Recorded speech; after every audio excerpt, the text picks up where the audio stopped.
Shalom and welcome to another episode in our series called Picture This from Israel.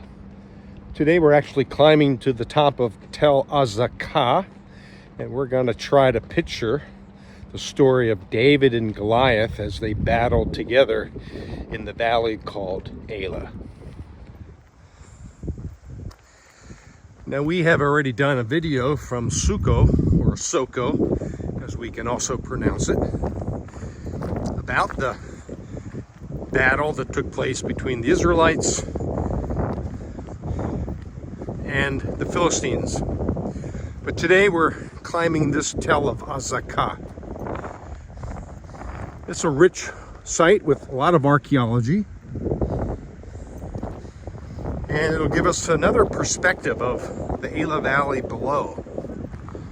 So what we're going to do together is climb these steps and then get our great view and perhaps review the story of 1 Samuel 17. It's interesting that just to our west of Azaka, about 5 or 6 miles at most, is the city of Gath.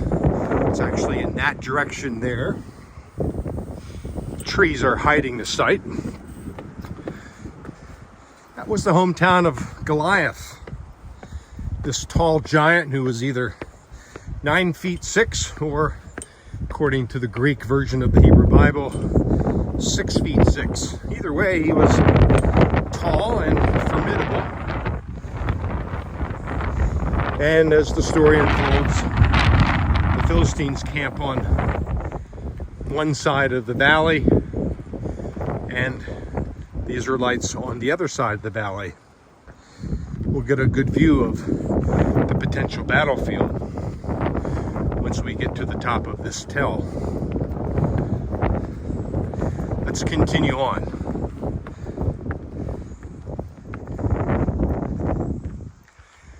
Now, a great view of the Elah Valley as we make our way to the top of this site. The text tells us that early on in the first 4 verses of chapter 17 of 1 Samuel, that the Philistines camped on one side of the valley between Azaka, where we are, and Sokoh, or Sokoh, and I'll zoom in just a moment to where they probably were positioned. And the text tells us that the Israelites were on the other side of the valley. So here's the Elah Valley, and you can see it wind south first and then east. And that ridge there, most likely, was where the Philistines were camped. And if that's the case, this ridge here on the other side of the valley, right there, was probably where the Israelites camped.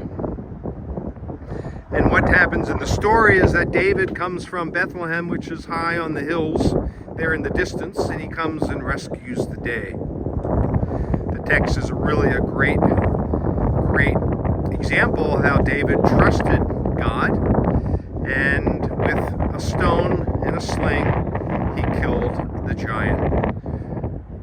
It's potentially possible that the battlefield, as the Hebrew Bible tells us, there was a narrow valley. In Hebrew, the word is Guy, and perhaps this valley between these two ridges that we see, the narrow part that you can just barely see, here's where it becomes wide again. But let's just go back to this vantage point, and perhaps this is where the battle took place.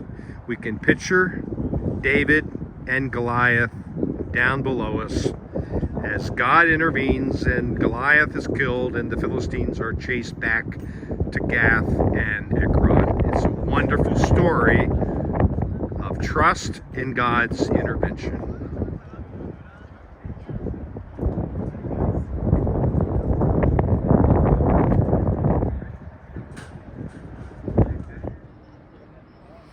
So what a great view we can gain here from Azaka of the most likely battlefield of the story of 1 Samuel 17. We can picture The Philistines camped on that one side of the valley, and on the other side of this narrow pass, the Israelites were camped, and again, God intervenes. David steps out in faith and kills the Philistines. Incidentally, the Israelites rout them back to Ekron and Gath and plunder their camps. I don't know what battle you're facing today in your life, but perhaps this view and this story will inspire you to give all of your battles of life and place them into God's capable hands. So shalom from Azaka, and as we have read this story from 1 Samuel 17, what a great perspective of where it all took place. Once again, until next time, shalom.